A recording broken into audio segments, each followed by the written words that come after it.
Madame la Présidente, mes chers collègues, alertés depuis 2002 par l'OMS sur les dangers que représentent les perturbateurs endocriniens, il était urgent que la France et ses collectivités se saisissent de cet enjeu majeur de santé publique. Infertilité, cancer, diabète, obésité, allergies, dérèglement hormonal, impact sur la biodiversité et l'écosystème. Ces substances sont omniprésentes dans notre environnement et la liste des complications dues à leur exposition sont inquiétantes. Enfin donc, notre région s'associe aux efforts du réseau environnement santé. On aurait pu espérer un ralliement plus précoce de la gauche régionale, d'habitude si prompte à parler d'environnement, de bio et de santé, mais il aura malheureusement fallu attendre que la région Île-de-France donne l'exemple en adoptant cette charte il y a 4 mois pour que vous en fassiez cas. C'est pourtant un enjeu sanitaire et nous espérons que cet engagement de la région ne sera pas qu'une simple signature, ne deviendra pas un simple effet d'annonce et que vous ne vous contenterez pas par la suite de petites mesurettes d'ambition, sans ambition. Cela a été bien trop souvent le cas dans les très nombreux plans d'action régionaux que vous ne cessez de multiplier dans le seul but d'occuper l'espace médiatique. Non, que pour que cette alliance ait un sens réel, il faudra cette fois faire preuve de courage, de détermination et remettre enfin en cause les choix politiques auxquels vous adhérez, comme ceux de l'européisme à tout prix et de l'ultralibéralisme mondialiste qui l'accompagne.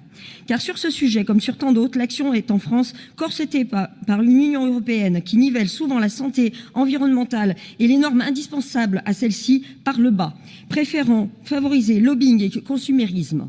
Vous parlez beaucoup de bio dans ce rapport, mais quel avenir économique peut-il y avoir pour le bio de la région lorsque les règles européennes imposent un label bio au rabais et mettent en concurrence sur ce marché des producteurs de pays peu vertueux alors que nous exigeons des nôtres une coûteuse excellence environnementale. Vous parlez de l'implication régionale auprès des agences de l'État et de la stratégie nationale sur les perturbateurs endocriniens, mais celle-ci est entièrement conditionnée au bon vouloir de l'Union européenne et des lobbies qui l'influencent, comme l'a récemment critiqué le Haut Conseil de la santé publique. Vous parlez de soutenir la recherche scientifique, mais les décisions réglementaires prises au niveau de l'Agence européenne des produits chimiques se fondent sur des études en immense majorité composées sur la commande des entreprises qui produisent et utilisent les substances qu'elle est censée contrôler. Vous parlez d'économie circulaire et de bonnes pratiques, mais comment pourrait-elle se développer alors qu'une Union européenne multiplie les accords de libre-échange avec le monde entier? La directrice de l'enregistrement de l'ECHA a elle-même reconnu devant le Sénat que cela impacte les contrôles et impose une concurrence internationale déloyale aux entreprises.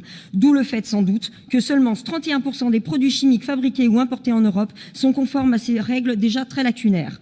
Il faut donc être logique et cohérente, Madame la Présidente. Si la région veut s'engager pour l'élimination progressive des perturbateurs endocriniens et des substances cancérigènes, mutagènes et toxiques, comme le prévoit la charte proposée, alors il faudra changer de discours. Il faudra cesser de soutenir une Union européenne intégrée qui prend les décisions en lieu et place des États et porter le projet d'une Europe des nations libres et indépendantes où la France pourra protéger nos concitoyens, consommateurs comme producteurs. Il faudra dénoncer la doctrine commerciale du libre-échange pour défendre celle du juste échange, condition essentielle à la préservation de notre économie et de notre environnement.